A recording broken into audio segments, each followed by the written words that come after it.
আজকে বাঁধাকপি তৈরি করছি, একদম নতুন রকম, খুবই সুস্বাদু হয়। সর্ষের তেলে জিরে ফোড়ন দিয়ে আলু ভেজে ওতে বাঁধাকপিটা দিয়ে দেবো। এই বাঁধাকপিতে কিন্তু আমি একটুও জল দিই না।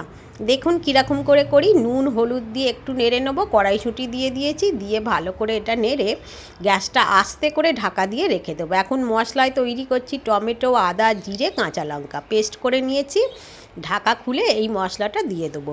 এবার ভালো করে নেড়ে চেড়ে এটা আবারও কিন্তু ঢাকা দিয়ে বেশ খানিকক্ষণ রেখে দিতে হবে। এখন আর একটা কড়াইতে আমি ঘিয়ের মধ্যে পেঁয়াজ, রসুন আর শুকনো লঙ্কা দিয়েছি। এটা খুব ভালো করে ভেজে নেব। ঘি দিয়ে করলে খুব ভালো হয়, এখানে সর্ষের তেলও দিতে পারেন।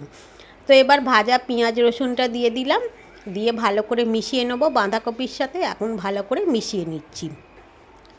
এবার আরেকটু ঘি দিয়ে 4টে ডিম দিয়েছি, এগুলো একটু ভালো করে ভেজে নেব। খুব কিন্তু শক্ত একদমই করবেন না, এটা একটু নরম নরম ভাজা হবে। দিয়ে বাঁধাকপির সাথে মিশিয়ে আর এখানে গরম মশলার গুঁড়ো আর ধনেপাতা দিলে একদম এটা রেডি হয়ে যাবে।